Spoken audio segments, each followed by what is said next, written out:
अंधी का बेटा कहानी। यह कहानी आपको रुला देगी। एक कस्बे में एक विधवा अंधी औरत रहती थी।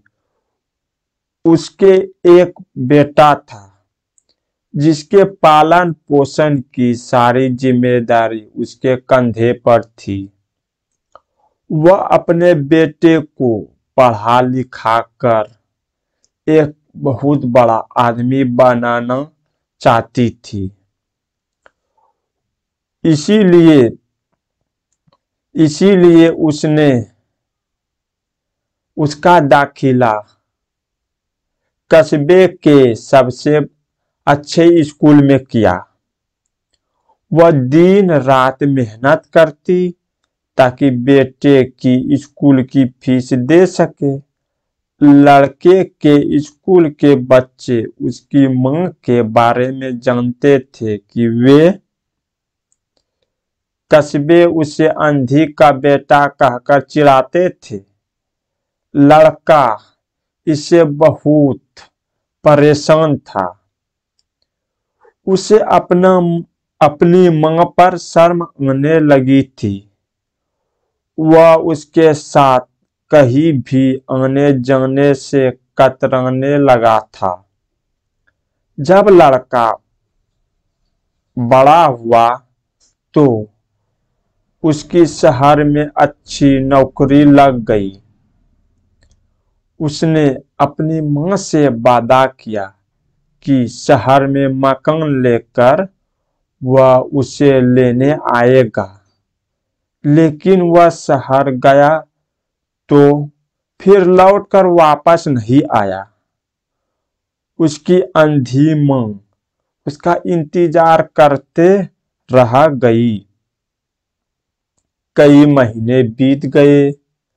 लड़के की कोई खबर नहीं आई। कई महीने बीत गए।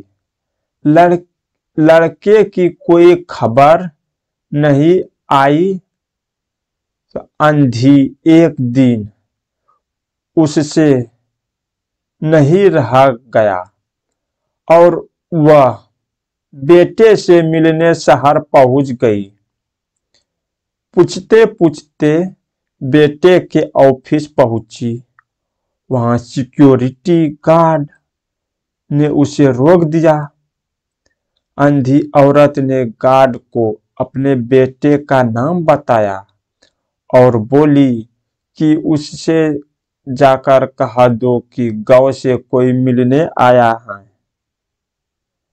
गार्ड ने जाकर उसके बेटे को बताया। बेटे ने ऑफिस की खिड़की से देखा तो अपनी मां गेट से बाहर खड़ी नजर आई। वह ऑफिस में सबके सामने अपनी मां की वजह से शर्मिंदा नहीं होना चाहता था। उसने कहला दिया कि वह ऑफिस में नहीं है। अंधी औरत वहां से चली गई।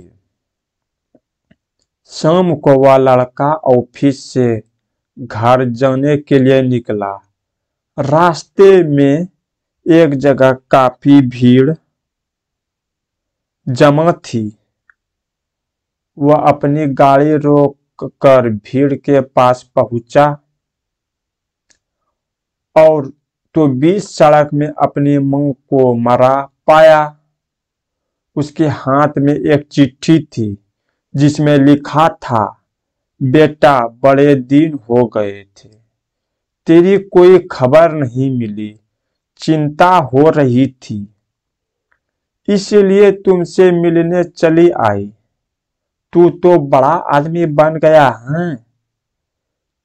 तुमसे मिलना अब शायद मुझे गरीब की किस्मत में नहीं, लेकिन मैं बहुत खुश हूं तेरे लिए। तूने अपना ही नहीं मेरा सपना भी पूरा किया। मलाल है कि तेरी तरक्की देख नहीं सकती। काश बचपन में तेरी आंखों में सरिया न